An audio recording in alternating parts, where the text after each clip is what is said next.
జగన్ గారి టైంలో శత్రువులు అంటే వివిధ పార్టీల వారు. అంటే ఫర్ సపోజ్ జనసేన, సెంట్రలో, టీడీపీనో, కాంగ్రెసో ఇలా ఎంతమందొచ్చినా అతను సింగిల్‌గా ఫేస్ అయ్యాడు. 16 నెలలు జైల్‌లో ఉన్నాక జగన్ అనేవాడు వణికిపోతాడు. బీజేపీతో కలిపేస్తాడు. లేకపోతే జగన్ అనేవాడు వణికిపోతాడు. రాజకీయాలు చేయడు. లేకపోతే జగన్ అనేవాడు వణికిపోతాడు. 2 అడుగులు తగ్గి వెనక్కి వెళ్తాడు. ఈ ఈక్వేషన్స్ అన్నీ దెబ్బ కొడుతూ ఇంకా బలంగా పుంజుకొని బయటికి వచ్చి తన అభ్యర్థులెవరినో జైల్లో ఉండగా ఎంపిక చేసుకొని ఎలక్షన్ చేసి ప్రతిపక్ష పాత్రని పోషించి మళ్ళీ ఎలక్షన్ చేసి మళ్ళీ సింగిల్ గానే వచ్చి ఈసారి అప్పుడు సపోర్ట్ చేసినటువంటి తల్లి చెల్లి సహాయం కూడా లేకుండా ఒకానొక టైంలో ప్రభుత్వాన్ని కూడా ఫామ్ చేసేసినాడు చూడండి. అందుకనే ఒక్కొక్క టైంలో విజయ్ గారు జగన్ గారి ఫోటోని చూపించినారు. అంటే దానర్థం జగన్ గారి ఫోటో ఎందుకు చూపించినారు అంటే అక్కడ ఉన్న అభిమానులు అనుకుంటారు, చెప్తున్నాడురా నన్నెంత ఇబ్బంది పెట్టినా, నన్నెన్ని సార్లు జైల్లో పెట్టినా, నన్నెంత అవమానపరిచినా, నా నుంచి నా కుటుంబాన్ని దూరం చేసినా నేను సింగిల్ జంగిల్లో సింహం ఒక్కటే సింగిల్ గా వెళ్ళిద్ది. మిగతా జంతువులన్నీ గుంపులుగా వెళ్తాయి. కానీ కానీ ఏదొక రోజు king of the jungle line ఒక్కటే అవుతుంది. అంటే ఒక సింగిల్ అనే వ్యక్తి ఎప్పటికైనా ఒక కింగ్ అవుతాడు. King of the jungle single గా ఉండే సింహం, సింగిల్ గా ఉండే లైన్ తో ఆ కంపారిజన్ చూడండి. ఒంటరిగా ఉంటే నువ్వెలా సింహం అవుతావు, నువ్వెలా గెలవగలుగుతావు? అబ్బా నిలబడతాను, తలబడతాను, ఏదో ఒక రోజు నేను అనుకున్న లక్ష్యాన్ని సాధిస్తాను.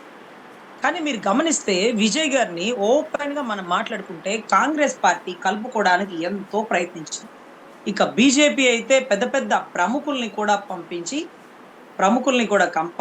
మాతో కలిసి ప్రయాణం చేయి, మా ఉనికి కూడా ఉంటుంది నీతో, లేకపోతే నీ గెలుపుకి కారణం అవుతాం మేము అంటూ సమీకరణాలు తీసుకుంది. తగ్గల. ఓహో తగ్గవా అంటూ తన కుటుంబాల్లో విషయాలని హైలైటెడ్ చేసినారు. అది ఓకే. మనలో బలం ఉంటే కుటుంబ విషయాలు అవన్నీ రాజకీయాలకి ఏమీ ఇబ్బంది ఏమి ఉండదు. అదే మాదిరిగా 40 మంది ఈ మధ్య ఆయన మీటింగ్ పెట్టినప్పుడు చనిపోయారు చూడండి.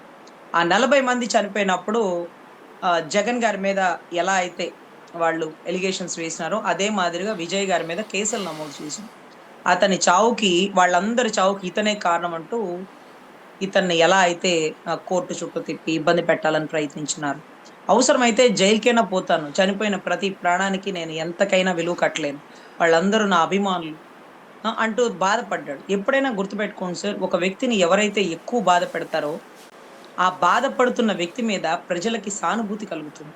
అది ఎవరైనా గాని. నువ్వు అలాంటి వాడివి, జగన్ నువ్వు ఇలాంటి వాడివి అన్నప్పుడు నీ పక్కన ఉండే శత్రువు కూడా సానుభూతి వచ్చేస్తుంది. అబ్బా పొద్దుగూకులు ఎందుకు అయిపోయిందే తవ్వుతారు. తల్లి, చెల్లి ఏ కుటుంబాల్లో ఉండవు గొడవలు. ఇంకా తప్పేమీ లేదు అతని దగ్గర అని స్వయాన స్వయాన ప్రభుత్వంలో ఉన్నటువంటి కొంతమంది కీలకమైన నాయకులే జగన్ గారి గురించి మాట్లాడుకుంటున్న సందర్భాలు. ఓపెన్ గా, అసెంబ్లీ సాక్షిగా, ప్రజల సాక్షిగా, ప్రజా ప్రతినిధుల సాక్షిగా ఎందుకే పొద్దుగూకులు తల్లి చెల్లి కోడలు ఈ గాక ఏమి లేవా అనే పరిస్థితికి వచ్చేసినారు. నువ్వు అవతల వ్యక్తిని ఇబ్బంది పెడుతున్నావు అనుకుంటే అవతల వ్యక్తి ఏముంటున్నాడు? నేను రాజకీయం చేయాలనుకుంటే ఎన్ని విషయాలు చేయగలను చంద్రబాబు గారు. ఏ కుటుంబంలో ఉండవు తల్లి చెల్లి ఇబ్బందులు.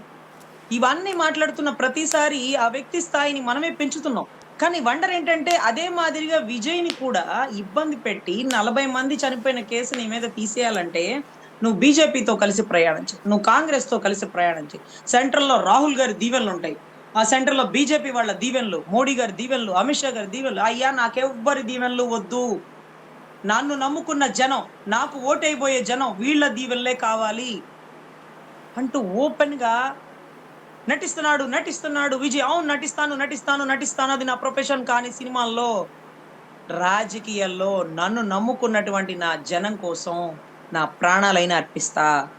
ఎంత కష్టమైనా నేను సింగిల్ అన్నాడు చూడండి. అదే అతని గెలుపుకి కారణం. సో ఇక్కడ ఈక్వేషన్స్ కూడా కొంత వేరియేషన్స్ వస్తున్నాయండి. ఇప్పుడు ఈ విజయ్ గారి గెలుపు దెబ్బకి కాపు సామాజిక వర్గ సోదరులందరూ ఆలోచిస్తున్నారు. అదేందబ్బా మనం కూడా అట్టే సింగిల్‌గా ఎళ్లి కొట్టేసి ఉండేవాళ్ళమే. ఈసారి కాకపోతే ఇంకోసారి కొట్టుండేవాళ్ళమే. ఎందుకు పొద్దుగూకులు ఈ సపోర్ట్ ఎందుకివ్వాలి? ఈ సపోర్ట్ ఎందుకు వెనక్కి తీసుకోవాలి? ఎట్లైనా పర్లా. ఈక్వేషన్స్ స్టార్టింగే మొదటి అడుగే తప్పటడుగా కాకుండా గొప్పగా ఉంటే దాని విజయం ఎలా ఉంటుందంటే విజయ్ గారి గెలుపులాగా ఉంటుంది. ఈ రోజు జగన్ గారి ఫోటో ఆయన చూపిస్తూ 40 మంది అరెస్ట్ అయ్యారు కదా! అంటే 40 మంది చనిపోయారు కదా! అని నన్ను అరెస్ట్ చేద్దాం అనుకున్నటువంటి నా ప్రత్యర్థులకి నన్ను అరెస్ట్ చేస్తే నేను సిద్ధంగా ఉన్నా. తెలిసి జరిగినా, తెలియక జరిగినా నా ఆధ్వర్యంలో జరిగిన తప్పుగా నేను భావిస్తున్నా. కానీ అప్పుడున్న ప్రభుత్వం ఎందుకు లా అండ్ ఆర్డర్‌ని పరిరక్షించలేకపోయింది?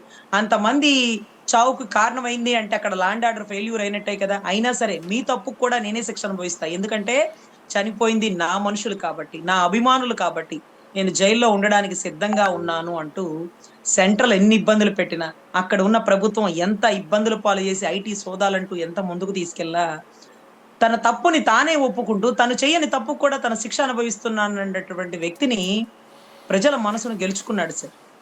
చనిపోయిన 40 కుటుంబాల వాళ్ళందరూ కూడా వచ్చి విజయ్ గారి గెలుపుకు కారణమవుతూ, ఈ చనిపోయిన వాడి ఆఖరి కోరిక మిమ్మల్ని సీఎంగా చూడాలని అంటూ, అరే! నువ్వు రాళ్ళేసి కొడితే, ఆ రాళ్ళతో ఇల్లు కట్టినటువంటి వ్యవస్థ జూసినారా? ఆ రాళ్ళతో ఇల్లు కట్టినాడు. నువ్వు విసిరేసిన రాళ్ళు ఎన్ని వేయి తన చుట్టూ ఒక ప్రహరీ గోడగా అలమరుచుకున్నాడు. ఈరోజు చనిపోయినటువంటి 40 కుటుంబాల వారు ఎవరైతే ఉన్నారో వారు దగ్గరుండి ఆయన విజయానికి ఒక్కొక్క నియోజకవర్గంలో తిరిగి, ఈరోజు ఆ ఎమ్మెల్యేతో పాటుగా ఆ నియోజకవర్గంలో ఆ చనిపోయిన వ్యక్తి ఫోటో పెడుతూ, సమాన ప్రాధాన్యత ఇస్తూ, ఆ కుటుంబంలో ఒక వ్యక్తిని దగ్గర తీసుకుంటూ ఎన్నో, ఎన్నో సార్. అంటే దానర్థం ఏంటంటే, ఈరోజు మనం జగన్ గారిని జూసినా, విజయ్ గారిని జూసినా, జయలలిత అమ్మని జూసినా, ప్రజారాజ్యంలో చిరంజీవి గారిని జూసినా, అప్పట్లో ఎన్టీ రామారావు గారిని జూసినా, వీళ్ళందరూ కూడా ఎంత కష్టమైన సింగిల్‌గా వెళ్లారు సార్. వాళ్ళ అదృష్టం ఏకదం ఎన్టీ రామారావు గారు సీఎం అయిపోయారు. వాళ్ళ అదృష్టం ఏకదం విజయ్ గారు సీఎం అయిపోయారు.